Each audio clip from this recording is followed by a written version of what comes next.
what is a classic movie?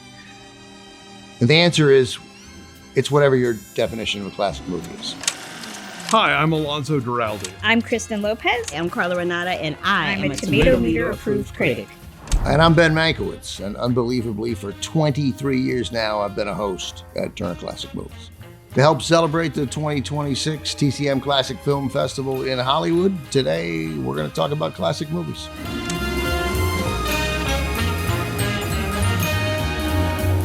I used to be a movie critic.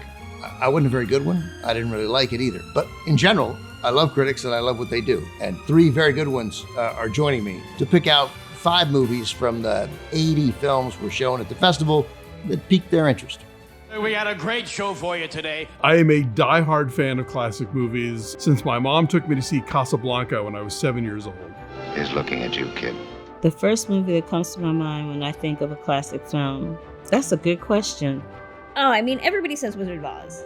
Or some sort of Judy Garland movie. For me, it's always Meet Me in St. Louis, Singing in the Rain. The musicals, I think because that genre just does not feel like something we make as prolifically as they did in the golden era. So for me, the title might always change, but it will usually always be a musical. I mean, so many great ones come to mind. Singing in the Rain, obviously, or Citizen Kane, Sunrise. I don't know that I have one movie in my mind when I think of a classic film, but I mean, you know, to me, Casablanca is and will always be the defining classic movie because it never fails to move me emotionally. When I think about Wuthering Heights, I think about classic film. When I think about Gone with the Wind or The Wizard of Oz or The Color Purple, all of those films are classic films to me for the reason that at the time any of those films came out, we'd never seen anything like that, which to me makes them classics. I really champion the fact that TCM is really keeping these films in circulation and keeping them in the conversation and not just sort of relegating them to some dusty shelf somewhere. These movies are still vibrant and alive, and it's great that audiences get a chance to encounter them, whether it's on cable or at events like the TCM Film Festival. It's too hard for me to pick a favorite, but this weekend's TCM Classic Film Festival makes a pretty good argument for a lot of movies that I absolutely love. We can't possibly talk about them all, so today we're focused on the movies that we are showing at our Classic Film Festival in Hollywood. These are my top 5. We've been putting on this festival since 2010, and since we're a classic movie channel, look, we're not hosting premieres of new movies, but you tell me another festival that in its lineup is going to have A Face in the Crowd, All the President's Men, Out of the Past, Jerry Maguire, and Who Killed Teddy Bear. What's great about the TCM Festival is that they don't operate in a narrow idea of what a classic is. So you've got films from the 40s, you've got films from the 80s, and even later than that. You've got comedies and dramas and musicals and westerns and sci-fi and all of that good stuff thrown in there. Our job here was to pick 5 movies from the 80 films that we're showing at the festival. That's not easy. So the first thing I did was eliminate any movie that any of the 3 critics had chosen.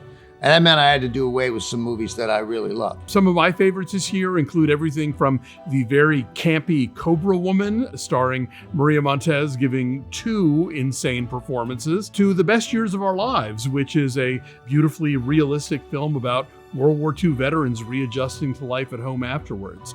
You've got a movie like Elia Kazan's A Face in the Crowd from the 1950s, but then you've also got RoboCop, which is Paul Verhoeven's violent but very funny and sharp 1980s satire of action cinema and of what a police state might look like.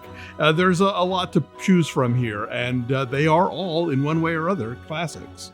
I love silent films, and Charlie Chaplin is the person that turned me on to that. So, of course, I would choose Modern Times as one of my all-time classic favorites. And, of course, Ferris Bueller's Day Off is just an all-time John Hughes classic. I mean, who doesn't love that scene in the middle of the street with Matthew Broderick singing? I'm just saying. The through line between the ones that I love and am excited to see on a big screen is I love musicals. I love boppy, peppy, frothy type of movies. Even something like Out of the Past has a melodramatic component to it, which is a lot of fun, and that swoony old-timey romance. Something like Best Years also has a domestic side to it. So I love movies about characters, and I love an ensemble. I love an ensemble cast. There are two other movies that are not on my list that no one else picked, but I didn't pick them because I've probably talked about them more than any other movie. All the President's Men and Network, both from the great movie year 1976, both movies about journalism adjacent in Network. I couldn't love these movies more, but I didn't want to, once again, start talking about All the President's Men and Network. So they came off my list. I'm mad as hell! I'm not gonna take it anymore! I don't really like ranking things when I don't have to, so I had to pick 5 movies. These are 5 movies. Any one of them could be 1, any one of them could be 5, but Knights of Cabiria is definitely 4. No, and any one of them could be any number on the list. One of the movies we have this year, A Face in the Crowd from 1957, directed by Elia Kazan, Bud Schulberg, script, Andy Griffiths, Lonesome Rhodes, amazing performance. It will forever go down as the most prescient media movie of all time. But it really ought to share that distinction with Billy Wilder's 1951 film, Ace in the Hole, which I remember the first time I saw Ace in the Hole, and I couldn't believe it existed. I couldn't believe that in 1951 there was a movie that immediately understood the circus atmosphere of where the media in America, where the press in America was headed. I started my professional career as a journalist. I was a television reporter for a long time. But Ace in the Hole, about a guy in an old mine, the mine collapses, he's stuck in there. He can talk, we can speak to him, but they can't figure out a way to get him out. Kirk Douglas is this reporter who then exploits this situation to sort of restart his career and get him out of reporting in New Mexico for this small paper and back to New York where he feels like he belongs. And he's exploiting the story, even risking the guy's life to do this, but there is a conscience that slowly eats away at him. It's a brilliant, brilliant movie. I get that in 1951, it was a little bit depressing. I don't think Americans were ready to face where journalism might have been headed. And Billy Wilder, in fact, was incredibly disappointed at the results for the film, and the box office, and even the critics weren't terribly kind about this film. This is a movie he made after Sunset Boulevard. He made this movie when he could have made any other movie in the world. The way Elia Kazan made A Face in the Crowd after making On the Waterfront, when he could have made any movie in the world. And they chose to make these incredibly prescient, searing films. So if you like A Face in the Crowd, and if you don't like A Face in the Crowd, you have no business watching movies. That's just fact. I think you'll love Ace in the Hole with really this indelible performance from Kirk Douglas. Ace in the Hole also has one of my favorite lines in the history of movies. Kirk Douglas talking to his boss at Small Town Paper, and he admits that he's lied to men who wear belts and lied to men who wear suspenders, but he'd never be so stupid as to lie to a man who wears both a belt and suspenders. Movie's full of those great little moments. Circus is over. Alonzo's top pick was Victor Victoria from 1982, Blake Edwards' film, and both Kristen and Carla included it on their list too. We gonna talk about Victor Victoria? So in Hollywood Pride, the book that I wrote for Turner Classic Movies, I talk about the class of 1982. There was this moment after the controversial 1980 film Cruising and before Panic Over AIDS kind of made LGBTQ stories completely dry up in mainstream Hollywood storytelling, that you had this moment, 1982, where all of these films came out that were really trying to address queer storytelling and queer characters in a way that mainstream Hollywood studios really hadn't been doing. So that's the year that gives you Robert Towne's sports drama Personal Best, or the marital drama Making Love. It also gives us Blake Edwards' wonderful musical farce Victor Victoria, which stars Edwards' wife, the legendary Julie Andrews, as a down-on-her-luck soprano who befriends gay nightclub singer Robert Preston, and they hatch a scheme to turn her into Europe's hottest female impersonator. She just has to pretend to be a man who performs on stage as a woman. Complications ensue when Chicago gangster James Garner finds himself very attracted to Victor, not knowing that he's really Victoria. A woman pretending to be a man, pretending to be a woman? Ridiculous. That is as fun a film as you can find, with Julie Andrews as a woman pretending to be a man, pretending to be a woman. It's always fun to introduce on TCM because you get to say that. It's this whole gender bending, very smart, very witty fun movie, again, with really great songs. This movie operates on so many levels. For one thing, it is an original musical, which, are few and far between in the movies. It's not based on a Broadway show, although later a Broadway show would be based on this movie. It's got really fun songs from Henry Mancini and Leslie Bricusse. Julie Andrews, one of her most luminous roles, and a great comedic ensemble here, not just James Garner and Robert Preston. You've got the incredible Leslie Ann Warren completely committing to the bit.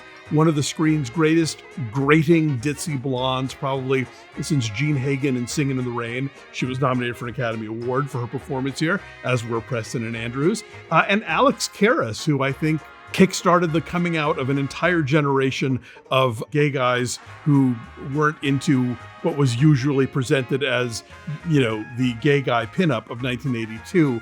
It's a funny movie, it's a farce, but it also has a lot to say about gender and sexuality and about those spaces in between where people find themselves operating, as opposed to what they've always been told is, this side or that side. It's just really charming. I think it holds up really well. And the idea that a Hollywood studio bankrolled this movie in 1982 seems just unfathomable. When I worked on cruise ships back in the day, that was the only film, one of two films that they showed on the ship, so I saw it on a loop repeatedly. It got adapted from the screen version to a Broadway version, and I was on Broadway at the time. I remember seeing Julie Andrews in the stage version, and I remember sitting in that audience having a nervous breakdown that I was that close to something that I watched on cruise ships for months. For me, Victor Victoria was like watching my musical theater dreams come to life on the big screen. That's what it was for me. I just absolutely love it. And it took place in Paris. The toast of Paris, Victor!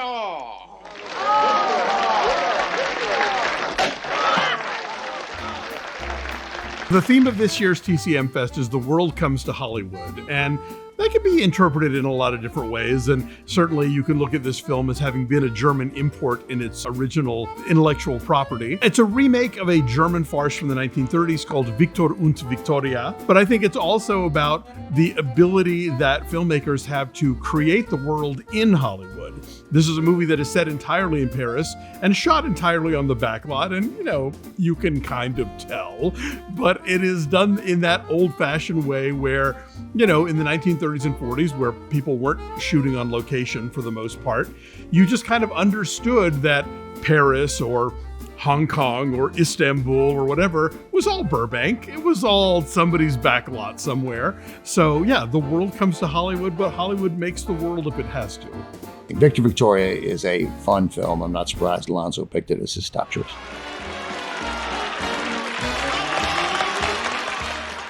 It's routinely said that the year 1939 is Hollywood's greatest year. We say it at TCM. I get why we say it. I just don't think it's true.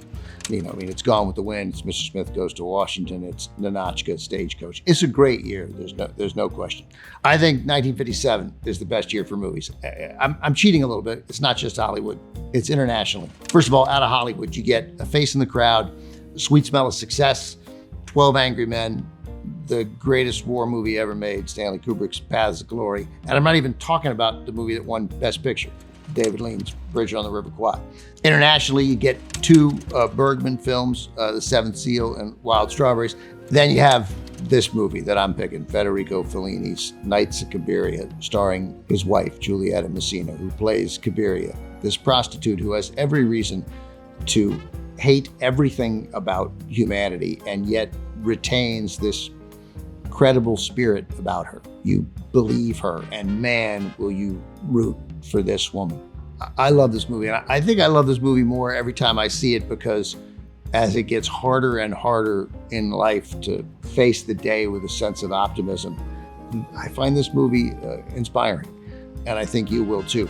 It also inspired an American musical, Sweet Charity, which Bob Fosse directed, and then Bob Fosse made his directorial debut in the screen version of Sweet Charity, based on Nights at Cabiria, starring Shirley MacLaine. It's also a movie worth seeing. Carla picked Barefoot in the Park, which I might have included in my top 5 too. I certainly would have included in a top 17. It's our opening night film. Jane Fonda is coming in part to celebrate the movie and in part to honor her friend Robert Redford, who of course died in 2025. You know, Barefoot in the Park is my number one classic all-time favorite film for two reasons: Jane Fonda and Robert Redford. I mean, Robert Redford was the GOAT, and I don't say that often about actors. He originated this role on Broadway. I don't think a lot of people realize that, and then recreated the role on screen. And what's really interesting about these two stars in this movie is that they counterbalance each other. Jane Fonda has this manic, like, undeniable, infectious energy, and Robert Redford's kind of like this. And it's very indicative of who they are in real life and what their relationship was in real life. I just loved it. As somebody that finds New York to be very unwheelchair friendly, I love it, but it's not a place I would actually live. Barefoot in the Park makes me want to live there. It makes me want to put up with all of the stairs and all of the other things, because Jane Fonda and Robert Redford just make it look so amazing. You know, they have really terrific chemistry. This is a movie about a pair of newlyweds trying to figure out if they can make it work as a couple, despite the fact that they have such different attitudes about life and approach things in such different ways. And you really buy her as the kind of bubbly free spirit and him as the more sort of buttoned down corporate type. And that clash is important because that's what the entire show is about. As we all know by now, Jane Fonda was a little verklempt about the fact that she was not invited to speak about Robert Redford at the Oscars. And I understand that. They were close friends. They did 4 films together. But Barbra Streisand and Robert Redford are synonymous for the way we were. And so I think more people remember that collaboration than they do the 4 collaborations with Miss Fonda and Mr. Redford. No shade to you, Miss Fonda, because you know I love you, girl. But I think that's probably the reason why that went down. But she will be speaking about Mr. Redford when they show Barefoot in the Park at the Turner Classic Film Festival. This one is maybe not one of Redford's best films, but I think that it's a good gateway into this world of his movies. And it's going to be a really bittersweet, I think, opening night, all things considered. Does Robert Redford go barefoot in the park? Well, you know, see for yourself. Picking a favorite Alfred Hitchcock movie is hard. Mine is probably Shadow of a Doubt, 1943, Joe Cotton and Teresa Wright. But, you know, I can make it simple. Maybe it's Rear Window. Strangers on a Train is up there. But also included, certainly in any top 5, and probably in the top 2, is Notorious from 1946 with Cary Grant, Ingrid Bergman, Claude Rains. Man, I love this movie. I'll just tell you that the end of this movie, where Cary Grant carries Ingrid Bergman down the stairs. No one has a gun as he's trying to get her out of this house. But the threat is so real, so alive, that everything could blow up as he descends each stair. It's a thrilling movie, and it's Cary Grant and Ingrid Bergman. So it does a lot because it's Grant and Bergman falling in love, being charming, and because it's Hitchcock, and because it has this amazing end, and because you put Claude Rains in a movie, it immediately becomes 18% better. Again, that's science talking, not me. Kristen picked That Thing You Do as her number 1 choice. That's an interesting choice. I like that choice. That Thing You Do is one of my favorite musicals. That's just a blanket statement. You know, define classic. I think that sound you hear was millennials everywhere clutching their chest when they realized that That Thing You Do turns 30 this year. I saw this as a precocious 6th grader, and it's just such a fun throwback. It's got an earworm that genuinely feels like it belongs in the era in which it's set, and it's Tom Hanks's feature directorial debut. So, you know, I think that sets the bar high for, like, if Tom Hanks could do anything. I mean, he already did everything. He's America's sweetheart, and he's directing a movie that is just the most infectious musical of all time. Like, he can't do wrong. That Thing You Do, about a one-hit wonder from the 1960s, is a fun movie. And I've had one chance to interview Tom Hanks long form, and I'm curious why he hasn't directed more movies. He's a really good writer, and his novel about making movies is kind of a must-read for any movie fan. It's really good. There's so many favorite scenes that I quote on the daily, but there's a scene in the movie where they're the band in like a beach film that's essentially just Frankie Avalon in an Annette Funicello movie, but they're not those characters. And they're Captain Geach and the Shrimp Shack Shooters, which is a tongue twister I've spent since 1996 perfecting. Is also giving you that like Beatles vibe. Like what would have happened with the Beatles if they were a one-hit wonder? Yeah, I think they said the Beatles and the Beach Boys was the big influence for the song. And, you know, it's one of those where when I watch a musical that's set in a different time period, I can usually tell if it's not actually written in that time. So I'm very surprised that it was made in 96, but it sounds just like the 1960s. I mean, That Thing You Do is an earworm. The number one thing about That Thing You Do is that song is so catchy that you can't get it out of your head. And apparently the Academy couldn't either,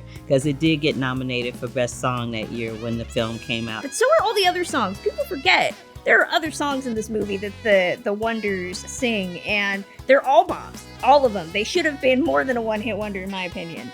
And the cast is great. I mean, you watch this movie now and you're always kind of surprised to see like Ethan Embry's in here and Liv Tyler, people that are very synonymous with the 90s, but that now have become kind of character actors in their own right. Keep an eye peeled for Charlize Theron.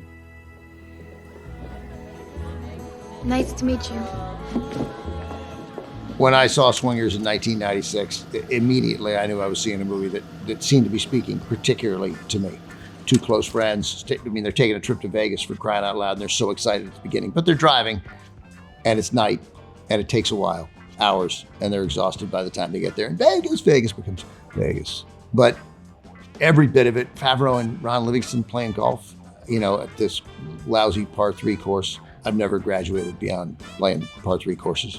What I guess I didn't expect is that 30 years later that Swingers would hold up as such a great movie about directionless 20-somethings. It's Jon Favreau's script, directed by Doug Liman.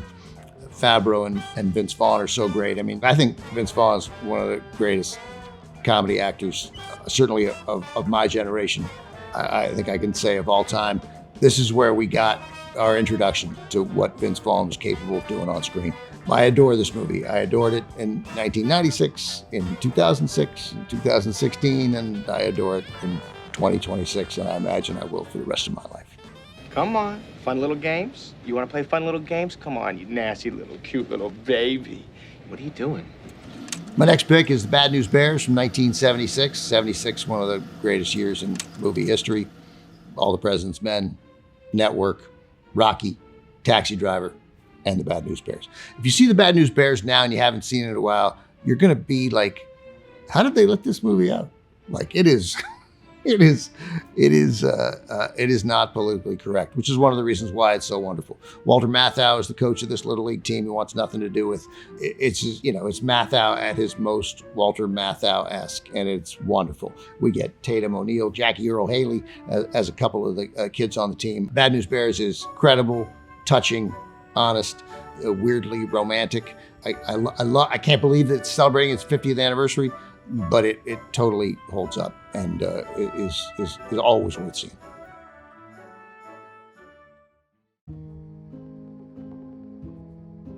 So there's been film criticism pretty much as long as there's been cinema. And one of the cool things that Rotten Tomatoes has been taking on in recent years is this notion of digging through the archives, finding the reviews of films that came out decades ago, and including that in the tomato meter. Because obviously for the internet era, those of us who write reviews, whether it's for websites or for publications, we're immediately getting our stuff onto RT, and it's part of the number and it's part of the discussion of the film. But what happens for somebody who reviewed films, in the 1940s for a print magazine that hasn't existed in decades, or for other media? Those reviews should count, and now they do. And I think that's great, because I think that film critics of yore were important. They continue to be important. We should be reading their stuff, and they should have a say in what the score of the film is. Even if they did manage to find a negative review for Citizen Kane, whatever, I guess we can live with that. It's something that I think is a great project, because with access to stuff online becoming either paywalled or, more disparate to find as we get more web pages, having a centralized place where everybody can read stuff from 1996 with alongside stuff from 2026, that's really cool. It's a reminder of the value of contemporary journalism and contemporary criticism. And for Rotten Tomatoes to take the time and effort to dig deep into archives and find reviews written contemporaneously of all of these movies from the 30s, 40s, 50s, 60s, and 70s, and including them in the score, in whatever the Rotten Tomatoes score is now, is great. I mean, I'm super grateful to Rotten Tomatoes for making those reviews available to people who wouldn't otherwise be in a position to read them. I think it's important to always broaden your horizons and your cinematic palette to watch films that were happening either the year you were born, the year your parents were born, or before that and beyond that, because it just broadens your education about what cinema was, what it is, and what it can be. This conversation always makes me insane, but I know it has to be had. Yes, you need to see movies that were made before you were born, because every movie that you watch that you love is borrowing from something else. Every filmmaker you love right now who is young and happening and working right now is steeped in these movies. And they've been borrowing from these movies their entire career. So whether it's Christopher Nolan or Maggie Gyllenhaal or whatever director you think is bold and visionary and striking out on their own, they may well be bold and visionary, but they are standing on the shoulders of giants. And you need to know who those giants are. And those giants made these movies. I don't know that I can reach someone who says they don't like watching movies made before they were born. I mean, I can tell them that it's as dumb as saying, I don't read a book written before I was born. And if you think that, then you're not interested in the history of mankind. I mean, it's just foolish. There were great artists making great movies before all of us were born, before I was born, before you were born, before your parents were born, who's ever watching this. So, open yourself up. I know for a lot of young people, it's hard, and even a movie made in color in the 1970s, its grainy nature screams old and of my parents. But there will come a time when of your parents will mean something beautiful to you rather than something you need to rebel against. And you'll be better off the sooner that happens. But what about us? We'll always have Paris. The festival is Thursday through Sunday, April 30th through May 3rd. If you're in Los Angeles, come by. You can buy individual tickets for some films if you don't have a pass. I always love going to the TCM Festival. I've seen some amazing stuff over the years. Oh, I go every year. It's one of those festivals where you can talk to anybody and they will always get the weirdest, nerdiest reference that you've got. The hangouts in the lobby are legendary at this festival. Friendships are born and bonds are sealed. There's a lot happening at the TCM Film Festival. TCM has made a list of the movies we're showing at the festival. That you can see that list at Fandango at Home, where you can then access, rent, or buy to stream many of the movies that we're showing. I love Fandango at Home. That's what I use to rent movies for my job. I highly recommend it. It's a great service if you don't already use it. There's a lot more information about the festival and everything we do at Turner Classic Movies. Just go to the TCM website, tcm.com. Those are some of my favorite classic films. We would love to hear some of what your favorite classic films are. And if you're in Los Angeles or coming to Los Angeles in April, we hope to see you at the TCM Film Festival.